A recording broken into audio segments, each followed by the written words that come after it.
भू राजस्व व्यवस्था। तो सबसे पहले देखेंगे आप कि दिल्ली सल्तनत में जो लैंड है उसको आप 4 अलग-अलग कैटेगरी में बाँट सकते हैं। एक हो गया खालसा, खालसा भूमि, इक्ता में, ठीक है? अनुदान में दी गई भूमि और स्वायत्त शासकों के अधीन।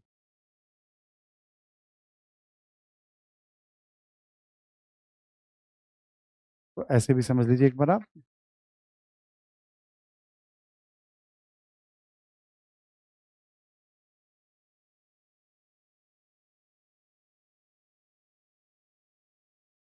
ये मान लीजिए पूरा दिल्ली सल्तनत हो गया आपका।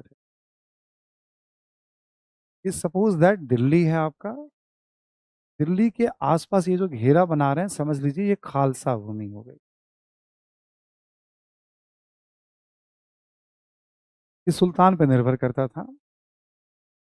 तो राजधानी के आस-पास का एक बड़ा क्षेत्र वहाँ सीधे आय केंद्रीय खजाने में जाती थी। सुल्तान जितना चाहे अपना खालसा क्षेत्र वो तो घोषित करना था, भाई ये खालसा क्षेत्र होगा, ये खालसा क्षेत्र होगा, ठीक? तो खालसा से क्या होता था, आय सीधे केंद्रीय खजाने में जाती थी, ठीक? इसको खालसा भूमि यानी राजधानी के आस-पास का क्षेत्र। सल्तनत काल में 4 प्रकार की कैटेगरी की आपको भूमि दिखेगी। वैसे तो 2 ही कैटेगरी में है, खालसा और एकता, बट आप चाहें तो इसको 4 में भी हम लोग बाँटते हैं, ठीक? एक तो लैंड ये हो गया, सीधे सुल्तान को वहाँ से इनकम जाना है। एक हमने बताया आपको इक्ता के बारे में, अलग-अलग प्रांत जैसे बना दिए गए हैं। अभी हमने बताया इक्तादारों को दायित्व दे दिया गया था वहाँ पे, आप रेवेन्यू कलेक्शन करिए, जो बच जाए आप सेंटर को भेज दिया करिएगा।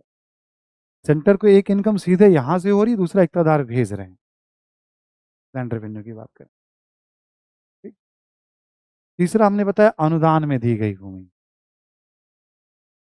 अब जो सुल्तान होता था समय-समय पे कभी खालसा क्षेत्र में या इक्ता क्षेत्र में, सुल्तान तो सर्वे सर्वा है, किसी पे प्रश्न हुआ तो किसी को वक्फ के रूप में, किसी को इनाम के रूप में, किसी को इदरार के रूप में, किसी को मिल्क के रूप में वो दान।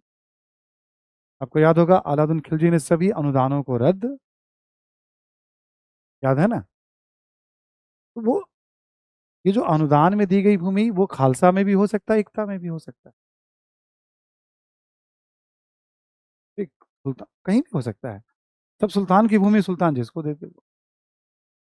एक कहीं-कहीं क्या होता था, कुछ राज्य सुल्तान की अधीनता मानते थे। समय-समय पे कुछ नज़राना और जैसे मान लीजिए देवगिरी। देवगिरी से लैंड रेवेन्यू नहीं लिया जा रहा है, उससे उपहार या नज़राना गिफ्ट लिया जा रहा है। वारंगल, अलाउद्दीन खिलजी ने क्या किया था? अप्रत्यक्ष नियंत्रण, ठीक? उससे उपहार वगैरह लिया जा रहा है। तो ओवरऑल आप देखोगे तो ऐसे 4 तरह की कैटेगरी दिखेगी आपको दिल्ली सल्तनत, ठीक? खालसा भूमि, इक्ता भूमि, अनुदान में दी गई भूमि और स्वायत्त शासकों के। क्लियर ना?